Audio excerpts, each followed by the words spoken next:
Screen पर वो सवाल दिखा। पहली बार इतना बड़ा जहाज उतरा है। अब यहां से कई सवाल पैदा होते हैं। पहला सवाल कि जिस एयरपोर्ट का उद्घाटन 15 अगस्त 2018 को हुआ था, तो 18 बीता, 19 बीता, 20 बीता, 21 बीता, 22 बीता, 23 बीता, 24 लगभग बीत गया। तो इतने सालों बाद, 6 सालों के बाद आज प्रधानमंत्री मोदी को कहना क्यों पड़ रहा है कि पहली बार जहाज उतरा और अब जब तीसरी बार सरकार बन जाएगी तब इसका इस्तेमाल होने लगेगा कमर्शियल। पहली बात, एविएशन का मामला केंद्र सरकार का है। हरियाणा में सरकार बनने या न बनने से जहाज के उतरने या एयरपोर्ट के संचालित होने इसका भी कोई रिश्ता नहीं है। लेकिन आज मोदी जी क्यों कह रहे हैं और इस एयरपोर्ट का उद्घाटन पिछले 6 सालों में 5 बार क्यों हो चुका? आप समझते हैं हेमंत अत्री साहब, क्या समझा जाए, क्या माना जाए? देखिए अजीत जी, सबसे पहले तो आपको साधुवाद कि आपने इस पूरी वागड़ बेल्ट की दुखती रग को पकड़ने का काम किया है। इसके लिए साधुवाद आपको। और ये मैं आपके दर्शकों के लिए बता दूं कि हरियाणा का इकलौता हवाई अड्डा जो बनना प्रस्तावित है वो हिसार में है। और आपने बिल्कुल सही कहा कि 2016-17 में इसका फाउंडेशन स्टोन रखा गया था। उसके बाद आज केवल मोदी ने नहीं बनाया, जो अपने इस पे लग रहा है थंबनेल पे कि मोदी क्या बना गए। इसमें अजीत जी कई लोगों ने बनाया है, लगातार बनाते रहे। खट्टर ने बनाया है लगातार 8 साल तक। उसके बाद सिविल एविएशन डिपार्टमेंट आपको ध्यान होगा दुष्यंत चौटाला के पास था, तो वो भी बनाते रहे। उसके बाद जो यहाँ के मंत्री थे, जो अब कैंडिडेट है कमल गुप्ता, वो निरंतर बनाते रहे यहाँ के लोगों का। और उसके बाद जो अभी नायब सैनी है, इन्होंने सबसे ज्यादा बनाया है। अब आप कहेंगे साहब कैसे? अभी हाल के दिनों में जब आप सीएम बने थे ये नायब सिंह सैनी साहब, तो इन्होंने 20 जून 2024 को फिर उद्घाटन किया था, आपको ध्यान होगा। तो उन्होंने कहा, जब अपना उद्घाटन किया, लास्ट उद्घाटन छठा जो है इस क्रम में, उन्होंने कहा कि बहुत जल्दी ही मोदी जी यहां से उड़ानों का, जो व्यावसायिक उड़ानें हैं, उनका संचालन शुरू करेंगे। ये बात है 20 जून की। आज मैं और आप जब बात कर रहे हैं, आज 28 सितंबर है। 3 महीने और 8 दिन उन बातों को भी हो गए। तो समझना पड़ेगा कि जो हिसार की जनता है उसको किस तरीके से बेवकूफ बनाया जा रहा है लगातार सभी के द्वारा। उसमें अकेले मोदी जी नहीं बना के गए, ये सारे लोग भी उस सिलसिले में शामिल हैं। और ये आपके सामने देश का एक अनूठा एग्जाम्पल है, बिल्कुल सही पकड़ा है आपने, कि इतनी बार शिलान्यास और उद्घाटन हो गए और नेट रिजल्ट क्या हुआ कि यहाँ पर जहाज किस किस के उतरते हैं? जी, मोदी जी का उतरता है, माननीय गृह मंत्री जी का उतरता है, खट्टर साहब का उतरता आया है, दुष्यंत का उतरता आया है और नायब सैनी का उतरता है। सबके उतरते आए हैं। नहीं उतरा तो आम जनता का नहीं उतरा। और ऐसा नहीं है कि जनता का जहाज नहीं उतरा। आपको ध्यान हो, कई 2-3 साल पहले यहाँ पर स्पाइस जेट कंपनी के साथ एक एग्रीमेंट किया गया था, हरियाणा सरकार के द्वारा एमओयू किया गया था, और हिसार से और चंडीगढ़ के बीच में फ्लाइट भी शुरू की गई थी छोटे जहाज के द्वारा, जिसको टर्बो बोलते हैं, 32 और 50 सीटर। लेकिन चूंकि वो सवारियां नहीं मिली लगातार और वो जो क्या बोलते पैसेंजर लोड कम था, तो उसके कारण वो चुपके से विड्रॉ कर ली गई और उसके बाद केवल लॉलीपॉप थमाए जा रहे हैं। अब अगर आप कहें, जो मोदी जी ने कहा, अगर आप उसको थोड़ा सा खोलेंगे तो बहुत ही इंटरेस्टिंग चीज आपके दर्शकों के सामने आएगी। अजीत जी, यहाँ पर इस एयरपोर्ट पर क्या क्या फैसिलिटीज ऑलरेडी अवेलेबल है, ये जानना बहुत जरूरी है। 10,000 फुट का रनवे है साहब, तो कोई भी मिडिल साइज एयरक्राफ्ट बहुत इजीली उतर सकता है। ये मैं वो बता रहा हूं जो रेडी फैसिलिटीज है, ये नई नहीं जुड़नी, ऑलरेडी फंक्शनल है। 10,000 फुट का रनवे फंक्शनल है अजीत जी। उसके बाद यहाँ पर जो है एटीसी फंक्शनल है, जो फ्यूल टैंक जरूरी होता है एटीएफ के लिए वो अवेलेबल है। 133 केवीए का डेडिकेटेड पावर स्टेशन अवेलेबल है। उसके अलावा जो नाइट लैंडिंग के लिए कैट लाइट्स होती है, नाइट लैंडिंग के लिए वो फंक्शनल है। और साथ ही जो पैसेंजर टर्मिनल सिविल का 50 पैसेंजर्स का था, वो 150 पैसेंजर का एक्सपेंशन होकर के वो भी रेडी है और उसका भी उद्घाटन हो चुका है। तो आप ये बताइए, एटीसी से लेकर के जब सारी फैसिलिटीज अवेलेबल है और कह चुके हैं नायब सिंह सैनी 20 जून को कि बहुत जल्दी मोदी जी जहाज की वो शुरुआत कर देंगे, तो फिर क्या समस्या है? ये है अब हिसार के लोगों की। इसमें जैसे मैं देख रहा हूँ, जो अलग अलग वेबसाइट्स में खबर है, जैसे अभी अमर उजाला की वेबसाइट पर मैं देख रहा हूँ कि 2018 में मनोहर लाल ने एयरपोर्ट टर्मिनल का उद्घाटन किया था। टर्मिनल का उद्घाटन हो गया 2018 में, और इस दौरान उन्होंने कहा था 2 महीने में दिल्ली और चंडीगढ़ के लिए उड़ान शुरू होगी, जिसका किराया 2450 बताया गया। और उसकी स्पाइस जेट की आपने बात की, तो 3 सितंबर 2019 को मनोहर लाल ने भारत सरकार की क्षेत्रीय कनेक्टिविटी योजना उड़ान के तहत एयर शटल सेवाओं का फिर उद्घाटन किया। मुख्यमंत्री खुद पहली फ्लाइट से हिसार से चंडीगढ़ गए, लेकिन 7 महीने में ये बंद हो गया। चंडीगढ़ का किराया हिसार से 1674 रुपए था। 2019 में तीसरी बार मनोहर लाल ने हिसार एयरपोर्ट पर केवी sub station, power sub station का उद्घाटन किया। फिर 2020 में मनोहर लाल और डिप्टी सीएम ने रनवे के विस्तार कार्य का शिलान्यास किया। मतलब उस रनवे पर कोई जहाज उतरे या ना उतरे, लेकिन विस्तार कार्य का फिर शिलान्यास हुआ। और उसको लेकर बहुत सारे आरोप भी लगे वहां, जमीनों के अधिग्रहण को लेकर, किसानों की नाराजगी को लेकर। वो सवाल अभय सिंह चौटाला ने विधानसभा में उठाए, बल्कि अभय सिंह चौटाला ने उनके शब्द दोहरा रहा हूं, मैंने एक वीडियो देखा जिसमें वो दुष्यंत चौटाला पर बहुत आक्रामक होकर कह रहे कि वहां जो जमीनें खरीदी गई तुम्हारी कंपनियों ने खरीदी है, तुमने क्या, सीधे तू मैं की स्थिति विधानसभा में हुई। उसके बाद फिर 11 सितंबर 2023 को 5वीं बार एयरपोर्ट के कार्यक्रम का फिर आयोजन हुआ, जिसमें दुष्यंत चौटाला टर्मिनल बिल्डिंग की आधारशिला रखी। ये सारी चीजें वहां होती रही और हिसार संघर्ष समिति के लोग उसको लेकर बहुत सारे सवाल पूछते रहे। सवाल ये है कि आज आप कह रहे चुनाव के ठीक 8 दिन पहले कि तीसरी बार सरकार बन जाएगी तो हिसार का कमर्शियल इस्तेमाल होने लगेगा, यहां से किसानों को बड़ा फायदा होने लगेगा। तो भाई पहले तो तीसरी बार सरकार से आपका ऐसा कह रही कि अगर तीसरी बार सरकार नहीं बनी बीजेपी की, तो क्या हिसार एयरपोर्ट पे जो 7 साल से काम हुआ है, जो इंफ्रास्ट्रक्चर डेवलप हुआ है, वो सारे वहां पर खत्म हो जाएंगे, उसका कोई इस्तेमाल नहीं होगा। और ये जो कमर्शियल फ्लाइट चलनी है तो वो नहीं चलेगी, क्योंकि ये तो स्टेट का मामला है नहीं, ये तो सिविल एविएशन का मामला है। तो फिर ये कहने का क्या मतलब? जी, ये मोदी जी का टिपिकल स्टाइल है, हर चीज को राजनीति से जोड़ करके उसकी मैक्सिमम एडवांटेज कैसे ली जाए, ये आज उन्होंने दिखाया। अगर आप नायब सिंह सैनी साहब का 20 जून का भाषण देखेंगे, जिसमें उन्होंने कहा था बहुत जल्दी शुरुआत करेंगे, उसके बाद 2-3 टीमें एयरपोर्ट अथॉरिटी ऑफ इंडिया की आई। आपको पता है सिविल एविएशन के बहुत सेंसिटिव सा मामला होता है, बहुत टेक्निकल मामला होता है। उन्होंने छिटपुट कुछ कमियां बताई थी, उन कमियों को भी दूर किए। अब 2 महीने हो गए हैं। अब ताजा खबर किसी से ये पता लगी कि कुछ सिक्योरिटी जमा कराई जा रही थी जो नहीं जमा कराई जा सकी, और उसके कारण कुछ डिले आ रही है। रीजन तो देखिए वो वहां के लोग बेहतर जानते हैं, जो सिविल एविएशन के हरियाणा सरकार के। लेकिन मोदी जी ने जो कहा उसको लॉलीपॉप कहते हैं। 8 साल से आप एक ही चीज को लगातार बेच करके वोट मांगते आ रहे हैं। और हिसार में कोई पहली रैली नहीं है मोदी जी की, तीसरी रैली थी कुल मिला के, अगर आप पिछले 10 सालों में देखेंगे तो। और ये इन्होंने यहां पहली बार नहीं किया। अभी आपने 5 दिन पहले देखा होगा जब मोदी जी यहाँ आए थे अपने सोनीपत में, उन्होंने क्या कहा कि मेट्रो बहुत जल्दी, मेट्रो मंजूर कर दी है, मंजूर, पिलर नहीं बना एक भी। और उससे ठीक 10 साल पहले मोदी जी ने उसी सोनीपत में ये कहा था कि आप सोचिए कि दिल्ली से मेट्रो अगर सोनीपत के बीच में चली जाए तो कितना आराम हो जाए। वो वीडियो भी थी आपके पास उस टाइम पे जब मोदी जी ने कहा था।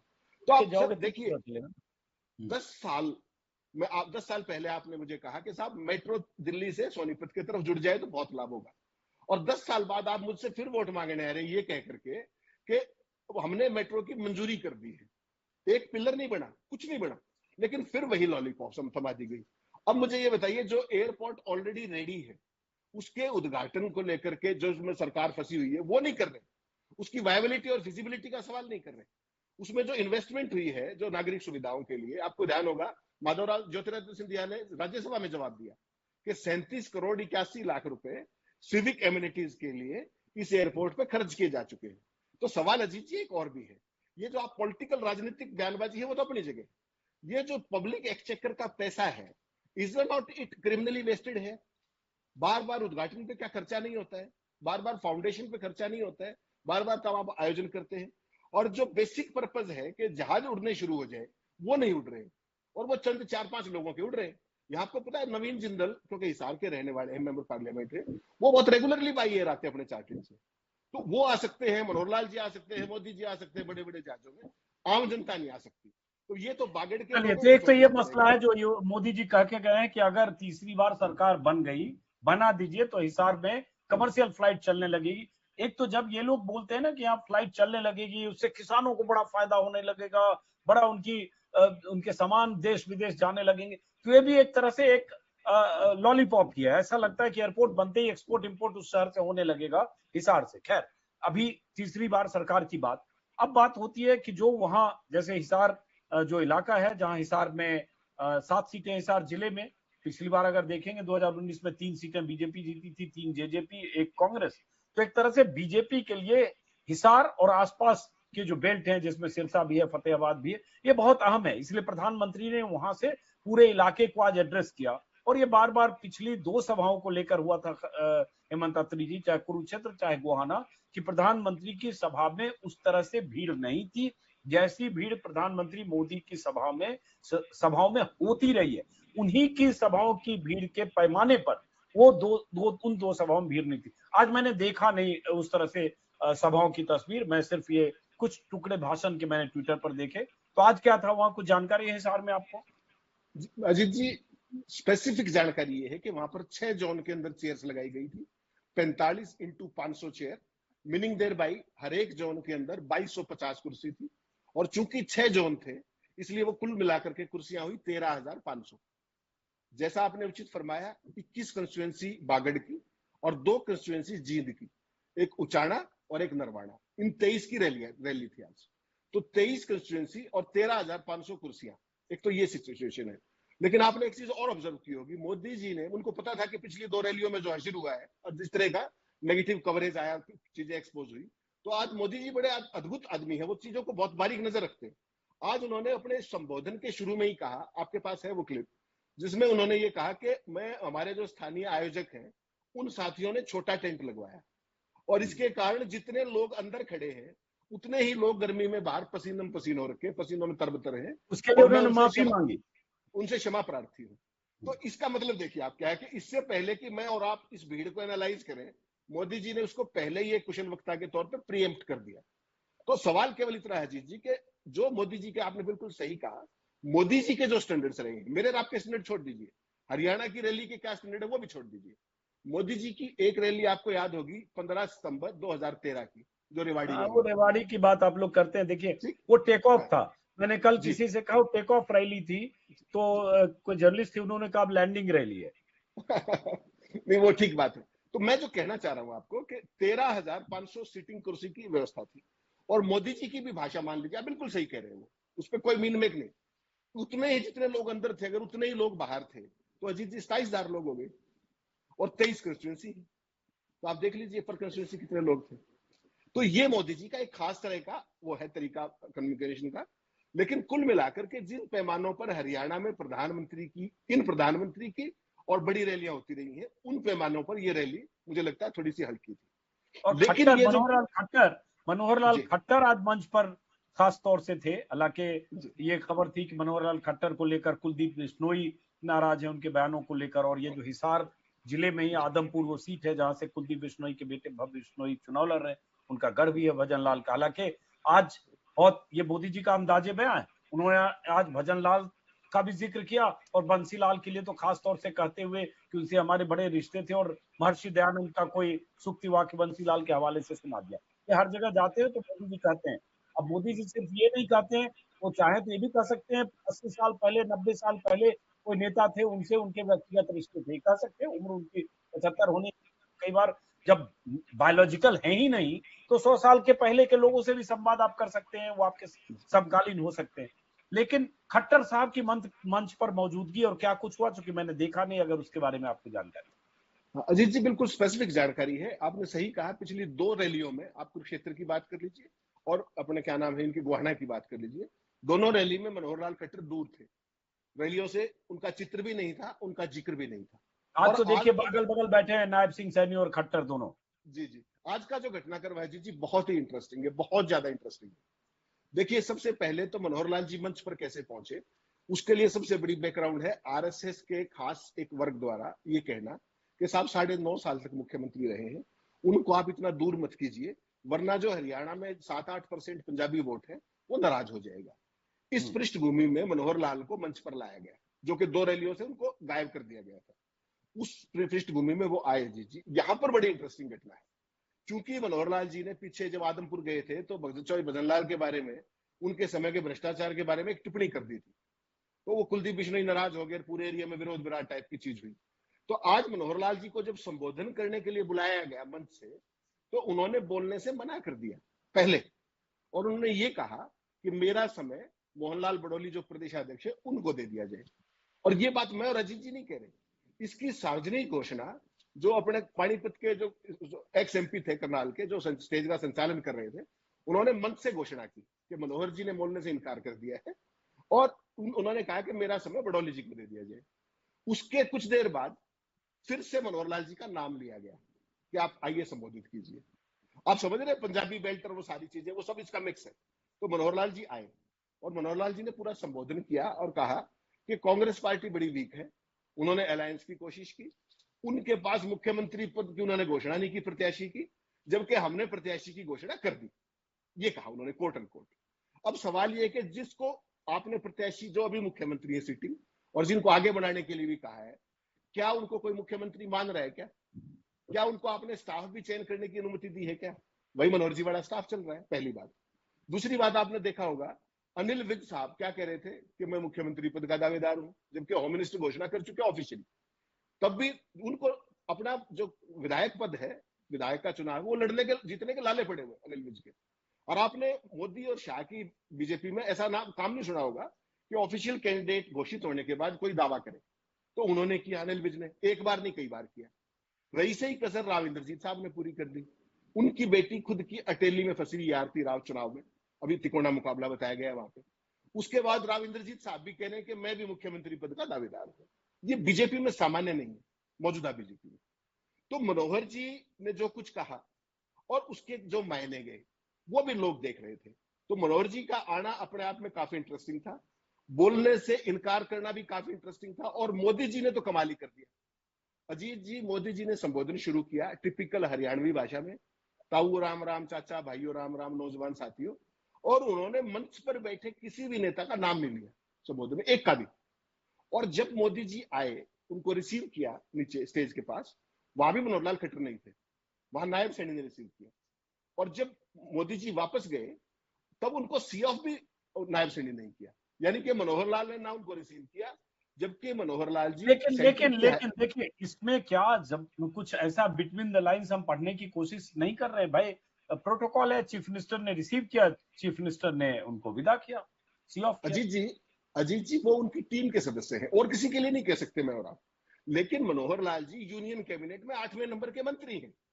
He is his senior colleague. और जो नरेंद्र मोदी जी हैं, he is his immediate boss.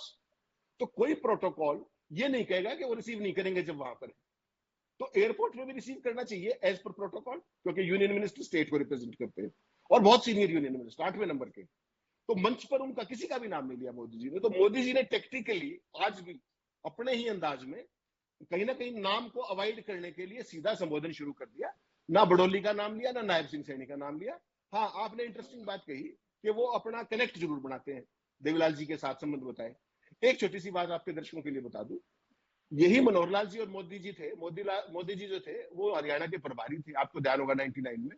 और मनोहर लाल जी हरियाणा के संगठन महामंत्री थे और बंसीलाल जी से मिलने गए थे। बंसीलाल जी ने पूछा भाई कौन है, तो उन्होंने कहा कि संगठन महामंत्री। तो कहा कि संगठन महामंत्री मुझसे मिलकर क्या करेंगे, हमारे संगठन के लोगों से मिल लेंगे। तो मनोहर लाल जी बड़े एम्बेरस हुए और उन्होंने उस दिन घोषणा की कि जब दाढ़ी बढ़ानी शुरू की कि जब तक ये सरकार को नहीं गिरा दूंगा मैं दाढ़ी नहीं कटाऊंगा। और वही हुआ। आपको ध्यान होगा 1999 में बंसीलाल से बीजेपी ने सपोर्ट विड्रॉ किया और बंसीलाल की छुट्टी करवाई। तो इतना प्रेम रहा है मोदी जी का भी, मनोहर लाल जी का भी, बंसीलाल जी के साथ। उसको आज किस रूप में कहा वो आपने सबने देखा, मोदी जी ने भाषण में कहा। चलिए, बहुत बहुत शुक्रिया। वैसे आपको बता दें कि आज कांग्रेस पार्टी का भी मैनिफेस्टो आया है। बहुत बड़ी बड़ी बातें, 2 लाख नौकरियां से लेकर नशा मुक्त हरियाणा, किसानों के लिए, गृहिणियों के लिए, बेरोजगारों के लिए बहुत वादे दावे कांग्रेस के मैनिफेस्टो में भी किए गए हैं। और अब प्रियंका गांधी, राहुल गांधी की सभाओं का भी सिलसिला शुरू होगा। प्रधानमंत्री मोदी की कुछ और सभाएं होंगी, क्योंकि प्रचार के लिए आज की तारीख से अगर देखें, 3 तारीख की शाम को 5 बजे प्रचार खत्म हो जाएगा। तो कुल जमा 5 दिन बच गए हैं। और मैं हूं इस वक्त सिरसा में। कल फिर किसी और इलाके में होऊंगा। अगले 5 दिन तक मैं भी हरियाणा के अलग अलग इलाकों में घूमता रहूंगा। जो दिखेगा, कहीं कुछ खास खबर होगी, हम लोग चर्चा करते रहेंगे। फिलहाल बहुत बहुत शुक्रिया हेमंत अत्री जी, बहुत बहुत